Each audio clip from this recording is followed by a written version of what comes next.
I'm sitting in the back of my RV while my husband is ranting about how great it would have been if I didn't join him. I've been writing romance novels since I was in college. I was a relatively successful author, and I have made a living off selling my novels ever since. I do not make a lot of money, but I do bring home $40,000 a year in book sales. This allows me to stay at home during the day so I can write and also make crafts to sell in my Etsy shop. A few years after college, I met Tim, and we instantly hit it off. We dated for 3 years before tying the knot, and we bought a house shortly after. Tim makes his living off his investments and stocks. However, we keep our finances separate. This is because Tim inherited a vast amount of money from his family. And before we married, I signed a prenup agreement in order to ease his mind. We both contribute an equal share to the joint bank account for bills, then we use the remainder of our money for ourselves. About a year ago, I landed a contract to write part of a romance series. The contract was huge, and the payout was over $120,000 for a few months' work. I contributed my share to the joint account, and then put the rest of the money into the bank so I could buy an RV. I have always wanted an RV because I love to travel, and nothing would make me happier than being able to write while on the road. Tim is often away on business for days at a time, so the RV would give me an opportunity to get out of the house while he is away. After 6 months of deciding, I chose a lightly used RV and purchased it from the owners for a great price. When Tim found out I purchased the RV, he was excited. He has a travel trailer, but it's not the same as an all-in-one RV. He loves RVs, and he wanted to immediately take it out for a trip across the state. We took our trip, and Tim couldn't stop talking about how much he enjoyed the experience, and he started talking about taking more trips together. I gently reminded him that even though the RV is a fun thing for us to have for vacations, that its main purpose is for me to have something to do while he is away for business, but that we would be taking plenty of vacations together. Tim agreed with me, and he let it go for a while. The thing is, in the past few weeks, Tim has been badgering me about taking the RV with him on his business trips. He usually flies when he goes to check his rental properties, visit family, and he is normally gone for 4 or 5 days at a time. We got into an argument because he had to evict a tenant, and he wanted to drive the RV across the state in order to do so.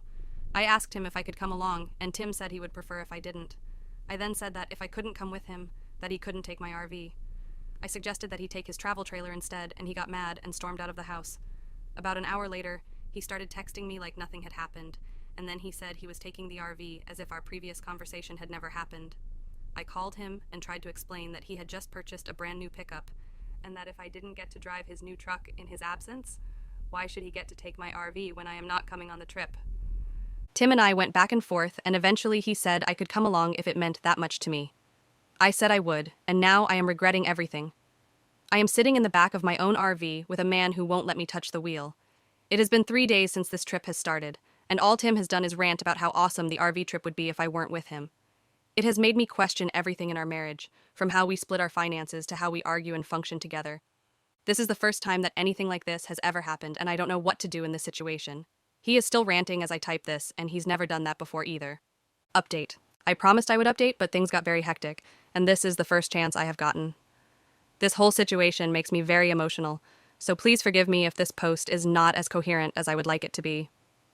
When I posted my first post, we were on the road in the RV, and my husband was giving me the cold shoulder while he bitched at me from the driver's seat. You all had some great advice for me about what I should do, and I listened to a few people who suggested that he might be cheating on me. Tim had left his iPad in the back of the RV to charge while he drove.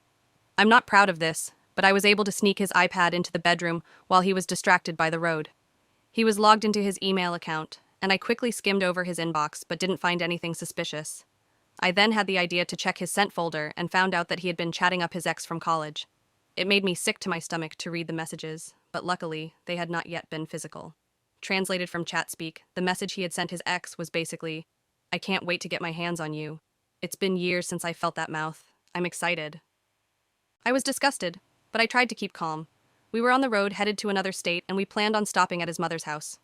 I knew that if his messages were in the sent folder, that meant that he had deleted them. Tim was not planning on being caught and was trying to hide his tracks. He wanted my RV so that he could take his ex around the state and have fun without leaving a credit card trace. I took photos of the emails and sent them to myself in order to preserve the evidence. I then went back to the front of the RV and acted as if everything was fine. I apologized, don't worry, I lied, for how I had acted, and suggested that we ask his mom to help us work through this. Tim said that he was sorry and that he accepted my apology. He said he was looking forward to using the RV in the future and that he was glad I had come to see reason. I smiled and nodded, but on the inside, I was cursing his existence. We made it to his mom's house, and I made up an excuse about having to change because my clothes were wrinkled. Tim went inside without me, and I started throwing all of his clothes and belongings into a trash bag. I then went inside the house, and Tim was sitting with his mom in the kitchen. He asked me what I was doing with the bag, and I told him that I was giving him his clothes so that I could leave. Tim then got angry and asked me what the fuck was I doing, and his mom was simply confused. She asked me what was going on, and I told her, I'm not sure myself. I'm waiting for Tim to explain why he was planning to cheat on me with his ex.